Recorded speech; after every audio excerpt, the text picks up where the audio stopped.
Hello, everyone, and welcome to the Everything Theater podcast. This is our backstage episode. I'm Ellen Cribbs. And I'm really excited about it. I'm Benita Zahn. And, really backstage, I would say, this is where you see us, no makeup. And you're just the way if you walked into the theater, right? And I just came from a run. So probably good thing that you're not sitting next to me. Yeah, I was just potty training my daughter. So, Okay. So this truly is everything theater. And, theater is life as well. So it's kind of fun. It's fun sitting down, having a schmooze. If you follow us on our Facebook page, you'll see that we just put up the list of shows that Schenectady Light Opera Company is doing. They've got a great rundown. Yeah, they really do. I think their season looks wonderful. A lot of great directors. But interesting, Ellen, you just cast your play. Mm-hmm. And you found something interesting, which ties into our conversation today about the question we asked. Interesting in terms of turnout for auditions. Yeah, I was really expecting to have tons of people audition because I thought everyone is so thirsty to get back on stage. They just want, we want to be there. Give me a project, I'll be there. And we had a decent turnout. I mean, enough to be able to, pick and choose who to put in the cast and put together a really great crew. But I was really surprised that we didn't have more people come out. And it made me kind of wonder, are people not ready? Or maybe it's because a lot of projects are coming up that people are being picky. I don't know. I'm not quite sure what's going on. I don't, that's a good question also. Let me, what I just pulled up. Let me see if I can open it up. I pulled up Schenectady Civic and their season is mostly what they canceled. Right. Unlike Schenectady Light Opera kind of went with a brand new season. Right. They said first up, picking up where we paused in March, and in November, they're doing the Random World, which is also interesting. What do you do? We've talked about this. Some theaters are reviewing and revising what they had scheduled because the world changed and things that they felt would really land might not now. I know at the Park Stage Company, producing artistic director Owen Smith had a different show that he was going to reopen the season with. And in conversation with the board and others, he changed and went with I Love You, You're Perfect, Now Change, because of the upbeat quality of it. Yeah. And it's been a tremendous success. Thank you. First of all, the performers are outstanding. The band's great. And it hit the right note. So I wonder, Ellen, we heard this from David Kennar. The sense in the city was people want to be entertained. I do. I sure do. I'm really happy that I'm working on a comedy right now. And speaking of Schenectady Light Opera Company, I'm a little surprised because they literally were on the brink of opening. A funny thing happened on the way to the Forum when everything shut down. They had a preview the night it was announced, and they had a few people in the audience who were lucky enough to see the show. And then they said, that's it. We're not bringing it back. And all that work, and then they're not remounting it. And I'm kind of curious why they made that decision, because I think Forum would be a perfect show right now. I think we all need a laugh. Right. Yes. So drop us a note, folks, if you know why you guys decided not to. Was it rights? Was it you lost enough players? And I don't know. You got to let us know. But they do have the Be Seen is back, and that'll be on July 10th at 7:30. So if you've got a scene, and I think this is going to hit in time, if you've got a scene you've always wanted to work on, let them know, and it may be part of the rundown. Have you ever been in there? No, I've been meaning to do it for ages. It's delightful. It's like on a summer camp. You hang out with all your pals and new pals, and you get to work on something you might not normally have the opportunity to do. Last year, because it was virtual, it was all original material. And I had submitted and was honored to be selected, and mine was called Zoom Zoom. Which was the way of the world. There was Mm-hmm. a lot of talented people out there, a lot of unique perspectives on the world at that time. It was fun. Because So those were all related to the pandemic last year, right? exactly. Yeah. So Mm-hmm. if there's something out there that you've been seeing you'd like to try, this is your opportunity. Go for it. What you got to Mm-hmm. lose? Nothing. Yeah, I have a friend. They said we want to submit because we've never had a juicy scene together, and it was like, there's our opportunity.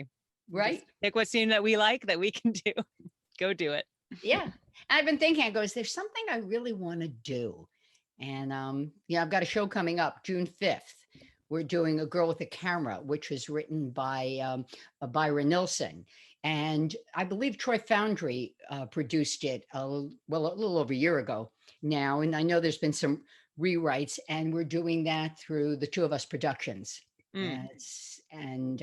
That's kind of wrapping up. I think that's wrapping up their virtual series before they take to the stage again. Yeah. So I play a hard bitten, you know, Ooh. yeah, editor. And, I get to say a word that I would never say on television, but Ooh. it's a word I used in the 5th of July, if you know that show. So anyway, I'm sure I can't wait. We're recording on the 23rd. You and I are sitting here chatting, and our first rehearsal is going to be tonight. So I'll see the rest of the cast. Oh, yay. That's exciting. I know So we got we have a first read through next week for Servant of Two Masters, and just to see a group of actors together in a room, I'm elated.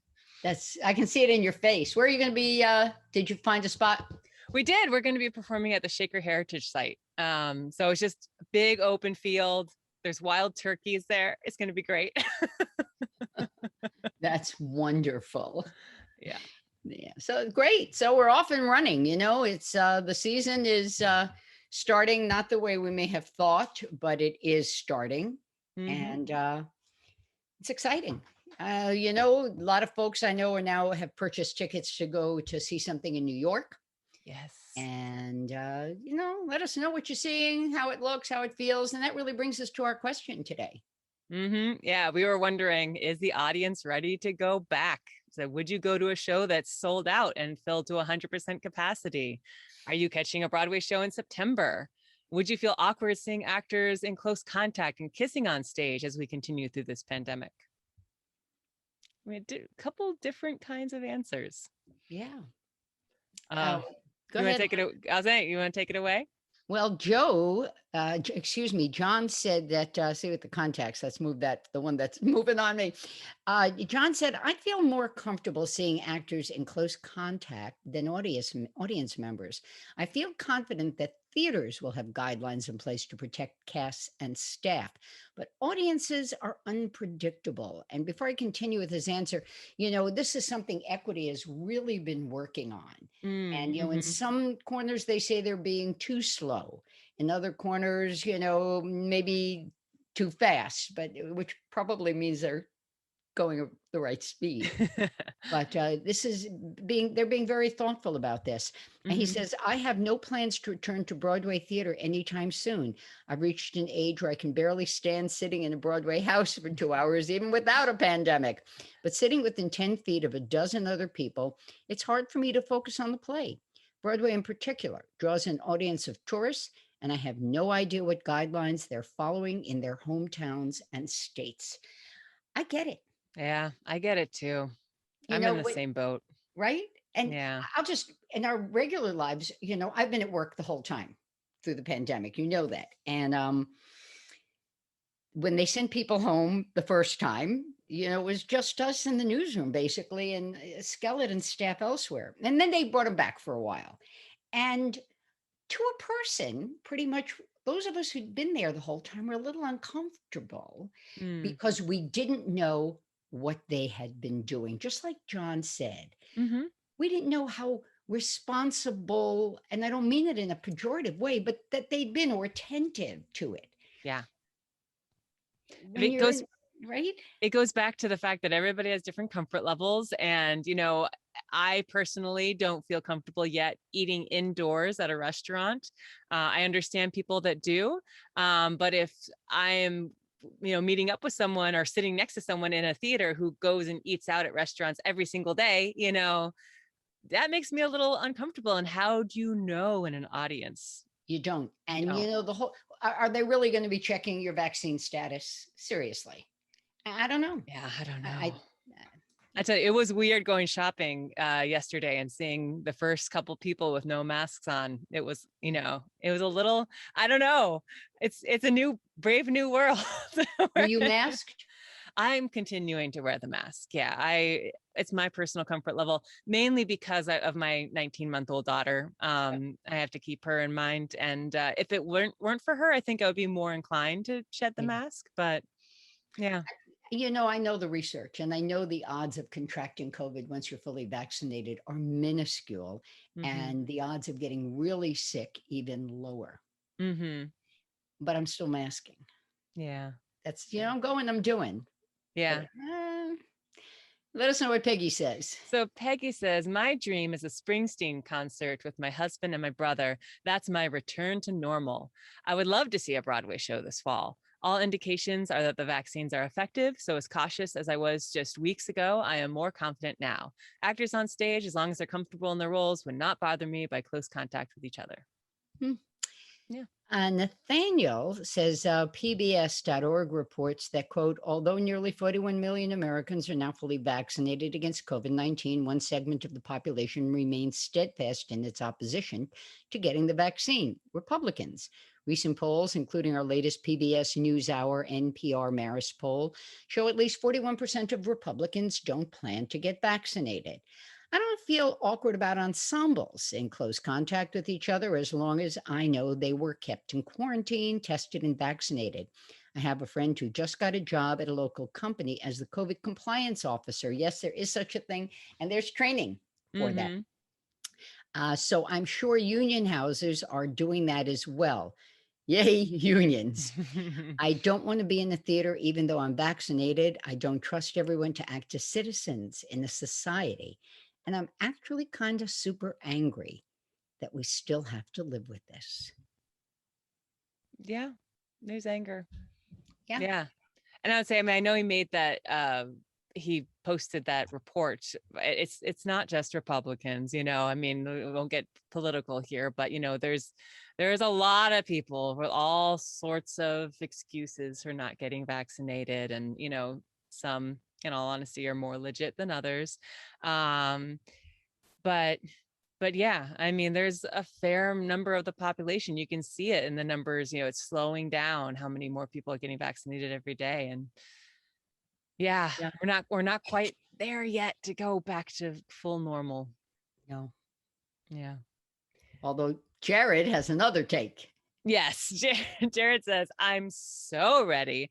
In fact, I already attended my first live performance. Seeing them so close on stage was a little odd at first, but I adjusted. I cried at the end, just thinking how grateful I was to be back in a theater. As far as 100% capacity, it would probably feel weird, but I'm vaccinated and I trust the science. Patrick White says, I've attended shows indoors and outdoors, socially distanced. It's time for 100% capacity. If you want to attend, Dr. Fauci and the CDC say it's safe if you're vaccinated. Got tickets to 6 on Broadway in September. I hope to see a lot more before then. Yeah. See, I think I'm totally good being in the theater, but I'm not 100% capacity yet. I just want my distance, I think. I'm going to tell you, I'm going to keep wearing the mask through the winter when I go, not necessarily because of COVID, but because of colds and flu. Yeah. Yeah. Absolutely. Right? And so I'll have to get me one that says, like all the mask of comedy and tragedy. Yeah. And, but yeah, I think I will continue for that reason. Yeah, absolutely. Shaban says, if I die from COVID because I saw a Broadway show, then good. I don't want to live in a world without live theater anymore. Maria, okay. Maria says, I think proof of vax at entry point would make me feel better about crowded spaces. I'm a COVID survivor and also fully vaccinated. I think that folks should be wise and not force the issues if they're not willing to get vaccinated. And the research is really, it's getting bigger and more clear that even if you have immunity from having been sick, having had and recovered from COVID, that being vaccinated protects you even beyond. Oh, And yeah. now they're finding that these vaccines are protecting against the variants, are That's great. which is, and they're better protecting against the variants, maybe not as good as what they were originally created for, but better against the variants than natural immunity. Mm-hmm. So that's research that's coming out now. There's so much, it's changing every day. Oh, every day there's news. I know. By the time this posts, there'll be more stuff. Let's see. Olga says, I've attended the live show at Co-host Music Hall. So speaking about I Love You, You're Perfect, Now Change. It was a bit weird with gaps between seats, but since my family is fully vaccinated, I felt safe. Hope for more theater. And they're working off 33% Mm-hmm. capacity, which was the original. Then even when it was, I think, up to 50, Owen hadn't added seats. Yeah. Then Sue says, Olga, I agree wholeheartedly. I saw Godspell outside last summer and have tickets for Hamilton inside this fall. Theater is so important for our nation's renaissance. Here's to gathering together. Yeah. So, Ellen, let me ask, would you be ready to smooch somebody on stage? I think so. As long as I trusted that actor, as long as I was comfortable with who they were. I think it was a brand new actor I'd never worked with before, maybe not, but if it was someone I knew that was a friend and we could have very open and honest conversations about what our daily lives were like and how many people we're exposed to, I think I'd be comfortable again. I would go for me one step further. I'd have to be comfortable and trust the director too. Mm-hmm. Because sometimes we all know there have been directors we've all worked with who try to exert pressure in ways that we might not necessarily agree with. Yeah. Yeah. And on the community level, you don't necessarily, I don't know anyone who's got an intimacy director involved for scenes like that. Yeah. It's left to you and them. Mm-hmm. And, so now we got a little pulse of how people feel. We had an interesting letter, didn't we, Ellen? Yeah, that's right. So one of our frequent listeners, Steve Lever, who's been on the podcast before from Imagination Theater in Chicago. Check out that episode if you didn't listen, because they're amazing. He had a really interesting conversation with a friend and suggested this would be a good topic for the show. He's saying that he went to go see a show in Chicago and they just feel like everything is becoming very PC and to the point of preachy at the theaters. The play was he didn't mention what the play was, but he said before the play happened, there was this lengthy audio thing about the land that the theater used to be on and how it belonged to Native Americans. And it just said went on and on and on. And then they just felt the company needed to say something about the land that they were performing on, even though the play itself had nothing to do with the Native Americans, nothing to do with the land. And he was just talking with his friend about have theaters gone too far to the point where they're trying to preach something and tell people what to think as opposed to just presenting something and letting the audience take it at face value for what they think about it. It's an interesting question. Mm-hmm. We all know if you watch any of the awards shows and then read the critiques after and see, how well or not well they were viewed, the numbers, the viewership has gone down precipitously. Yeah. And many times the comments are, they've gotten too political. I'm tuning in for the entertainment. Mm-hmm. If I want, sort of like I learn enough all week, or if I want to learn, I'll go seek it out. But they feel preached at a time when they just want to kick back. Now, so the question then becomes, should we do that anyway? Because on our own, perhaps we wouldn't, but we should learn all this? Or is a cigar just a cigar sometimes? Yeah. Yeah. Cause as Steve was saying, is that, said sometimes it's cheered on one side of people saying they're being woke and, it's being, bringing issues to light. Yeah. And on the other end, it alienates people who feel like they're being told how to feel about a situation. And he said there's a lot of heavy themed plays happening right now. And the question is, who are you trying to reach and how do you reach people? And how does that have an influence as a company presenting something? And what does that do for critical thinking? Does it open Yeah, us to think critically, or do we get like 10-year-olds and go, I can't hear you? It's, I don't know.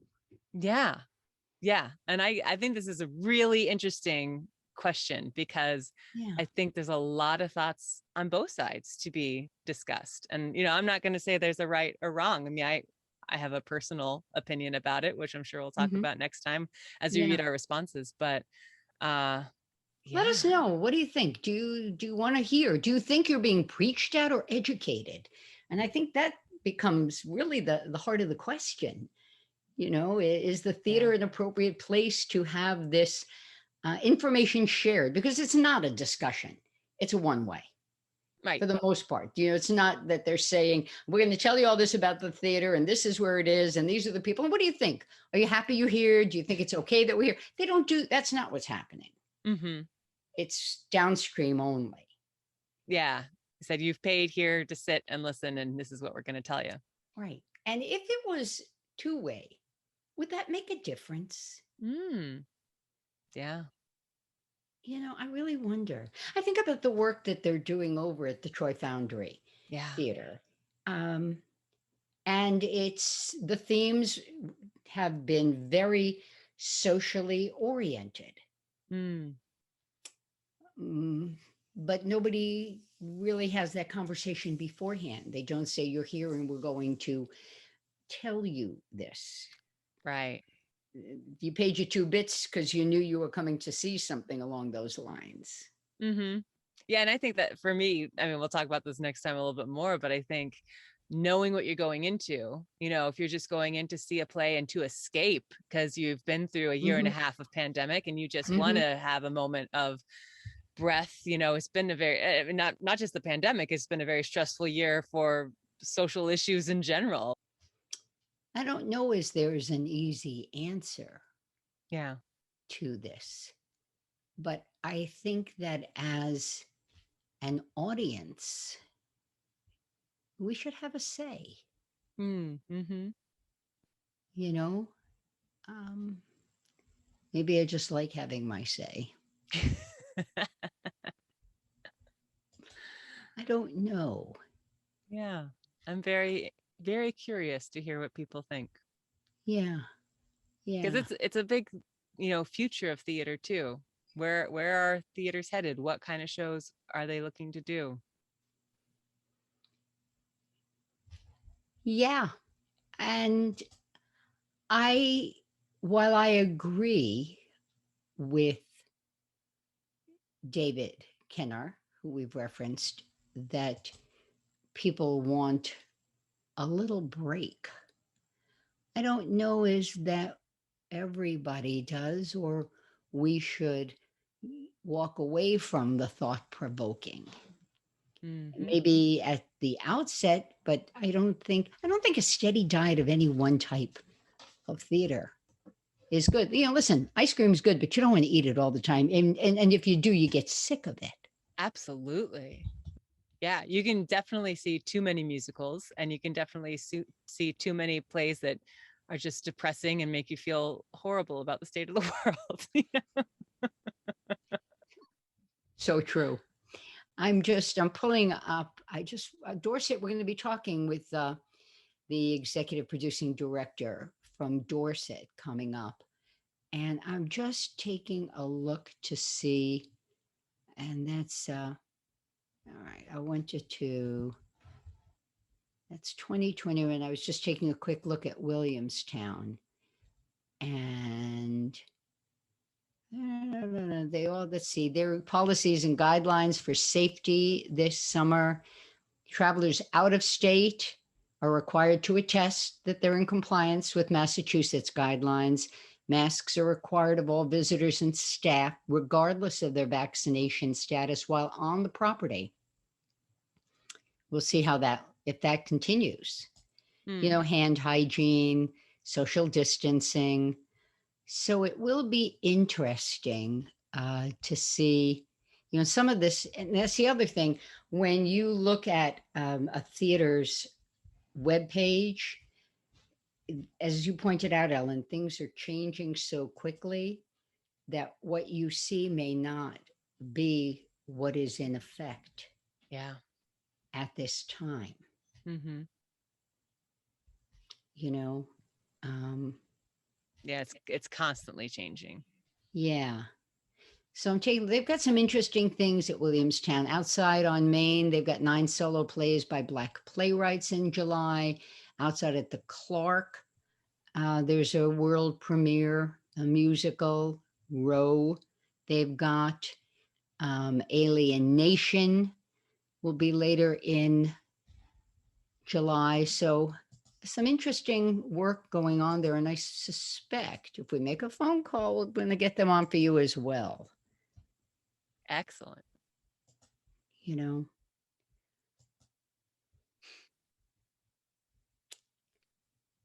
I have no answers, Ellen.